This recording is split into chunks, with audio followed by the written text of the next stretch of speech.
My name is Ethan, and my wife, Amelia. She's the kind of woman who paints sunshine into every corner of our life. We've been married for 5 years, a whirlwind of shared dreams and whispered promises. From the moment we met, it felt like our souls were entwined, a love story written in the stars. We envisioned a future filled with laughter, a cozy home echoing with the pitter-patter of little feet. We were the quintessential couple, ready to conquer the world hand in hand. Amelia, with her gentle spirit and radiant smile, was the heart of our home.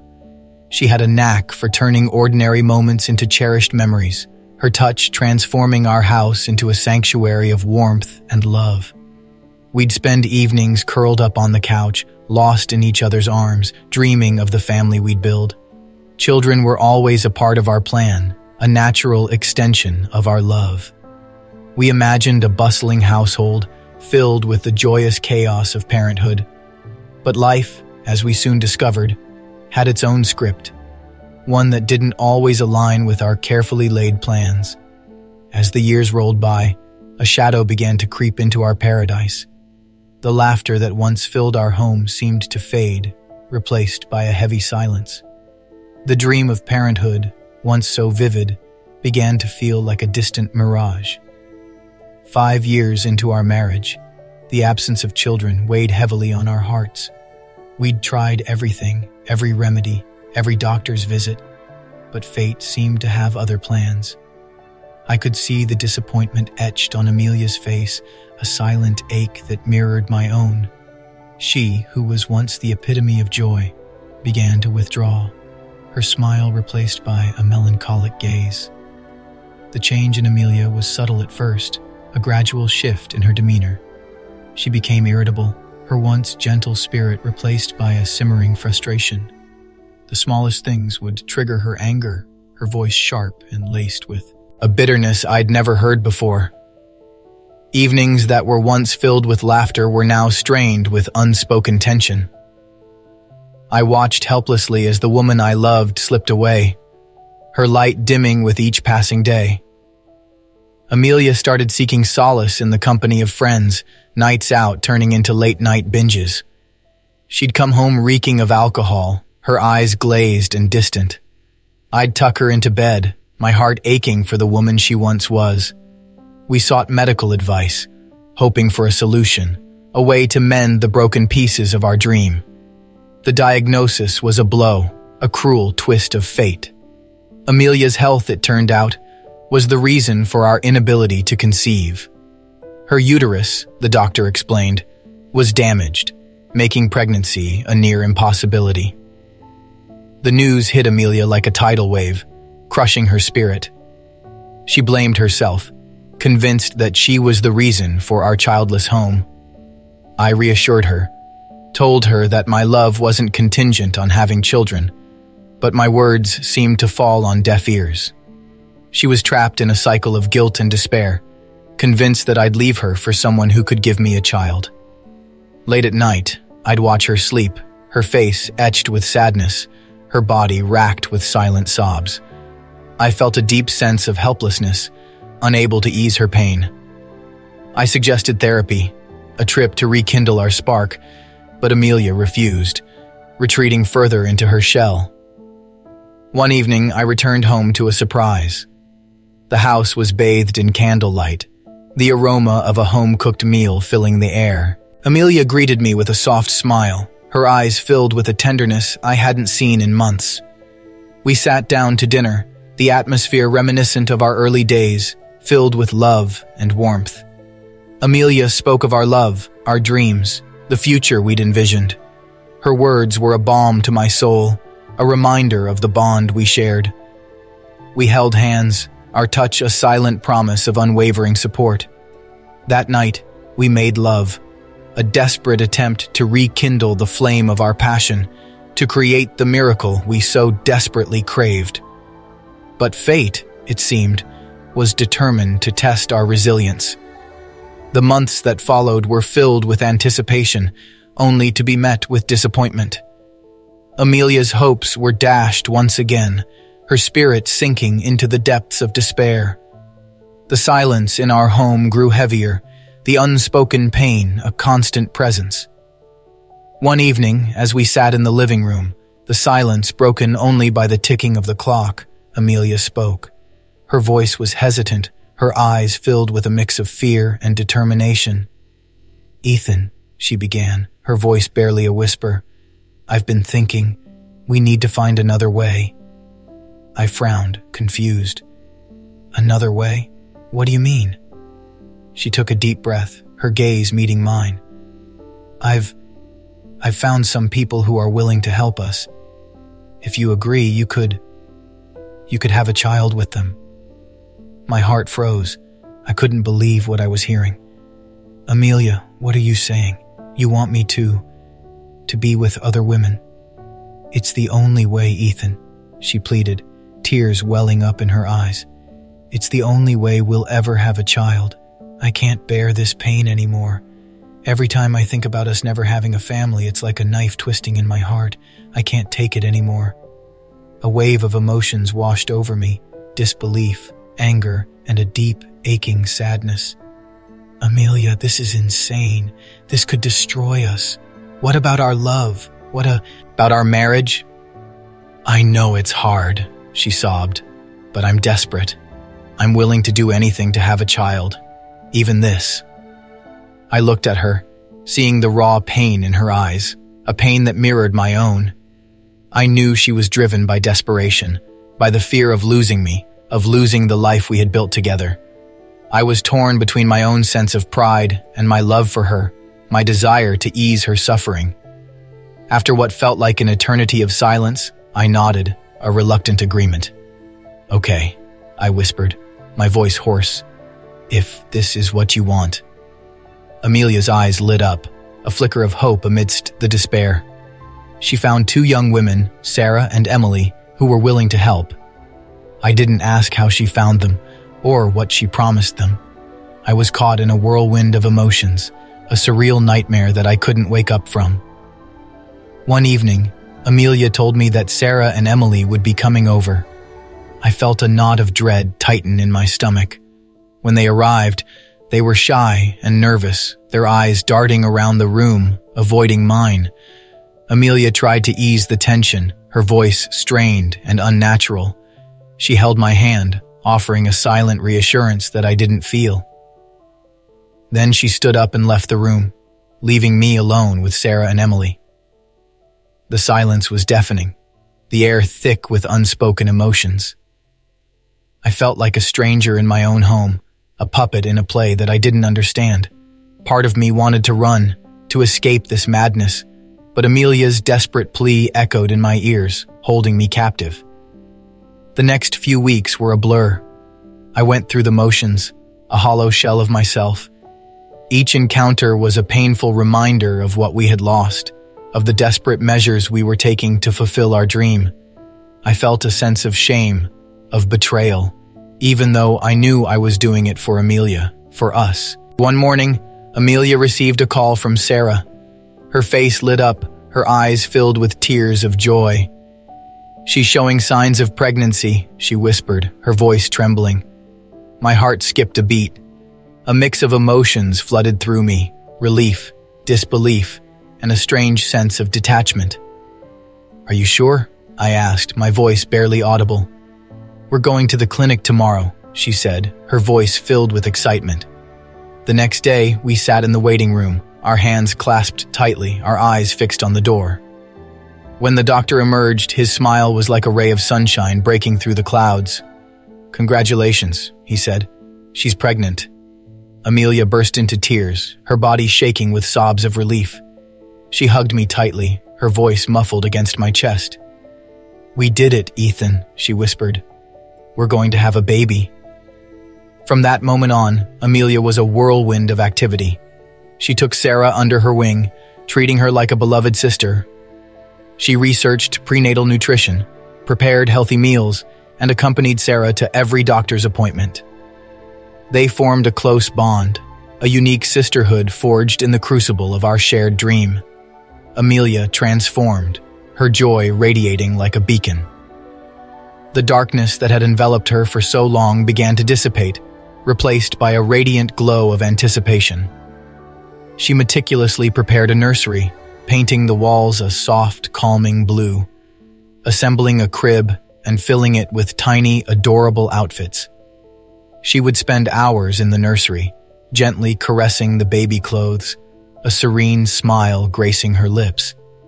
As Sarah's belly grew, so did Amelia's excitement.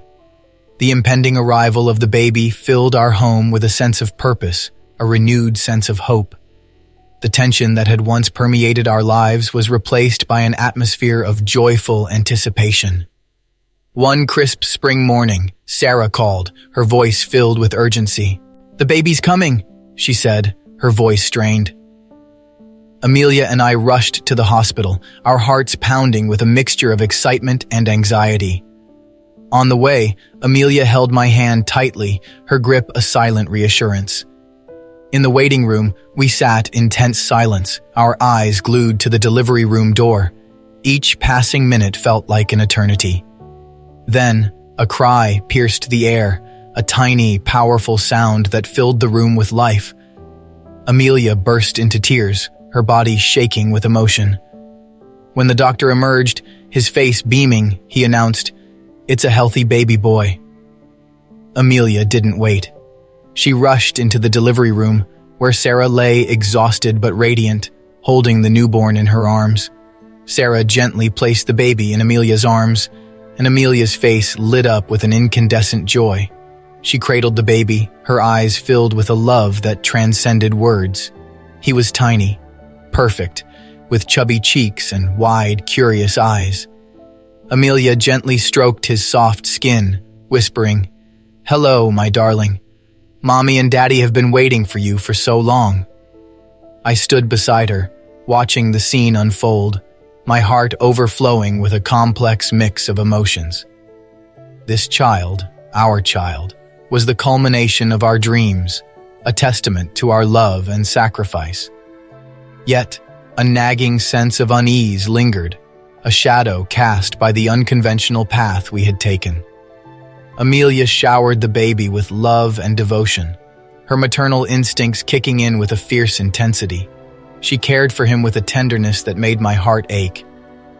The baby, whom we named Oliver, became the center of our universe, the light that banished the darkness from our home.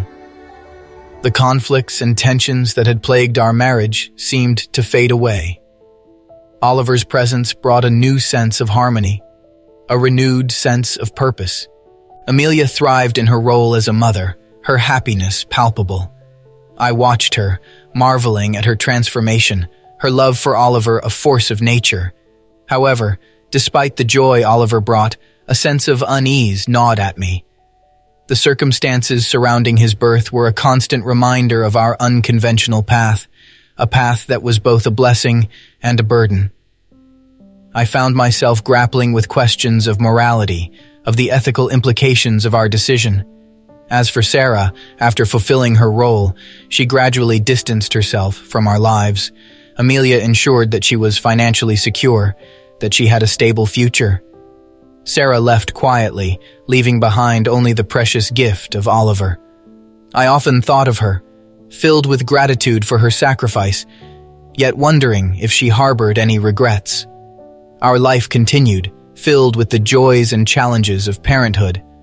Oliver's laughter filled our home, his presence a constant reminder of the love that had brought him into the world. Yet, the memory of our journey, the sacrifices we had made, remained a silent undercurrent in our lives. As Oliver grew, so did my internal conflict.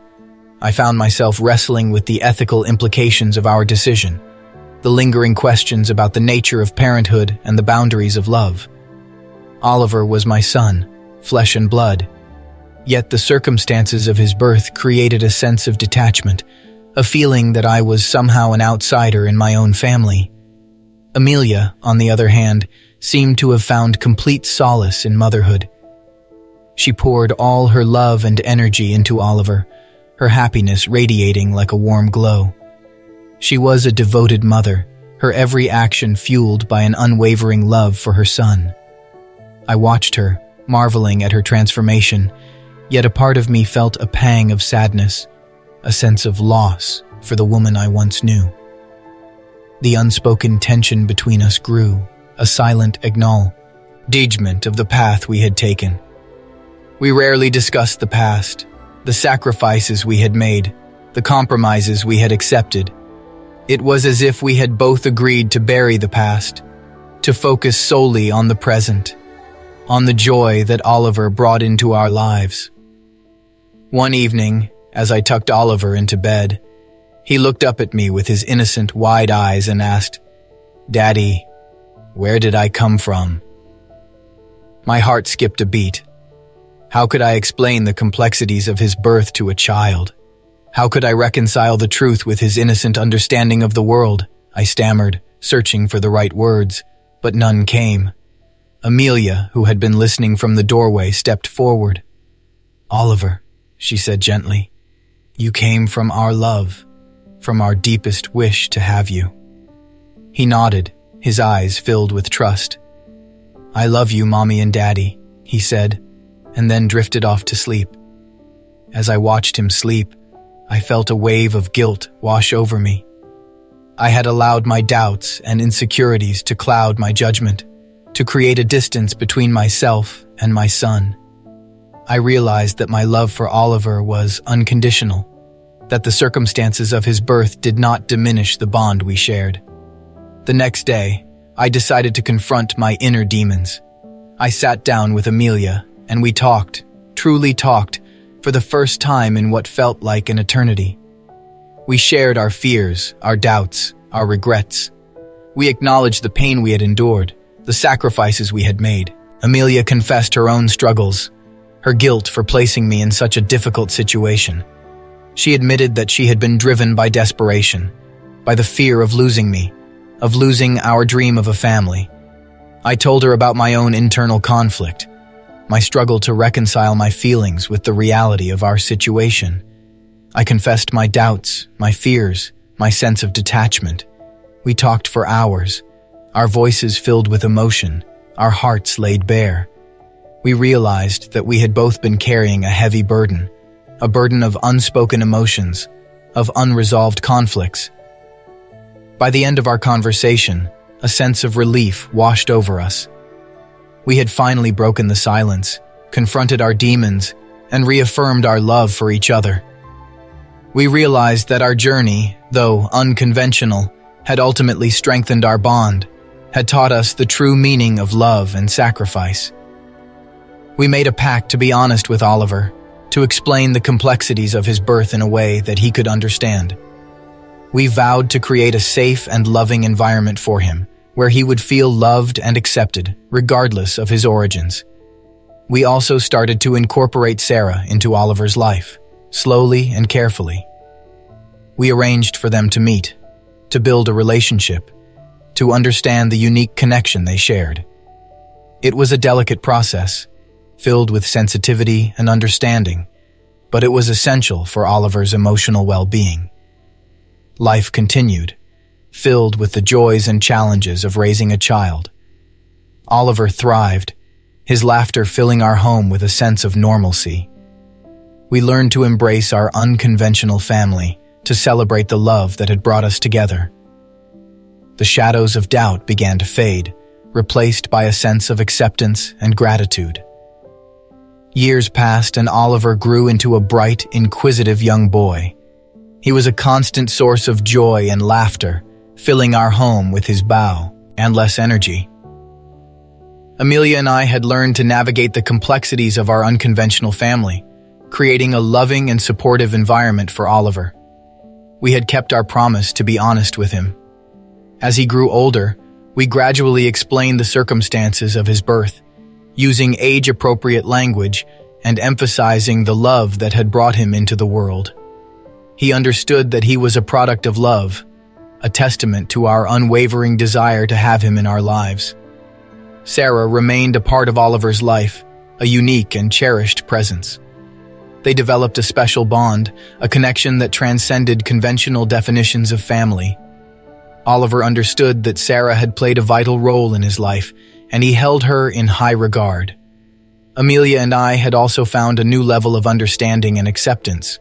We had learned to forgive ourselves, to accept the choices we had made, and to appreciate the love that had sustained us through difficult times.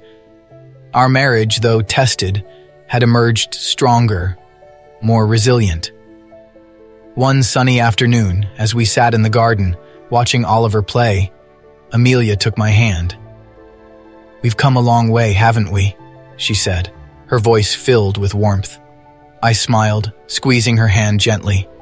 "Yes, we have. And through it all, our love has remained constant."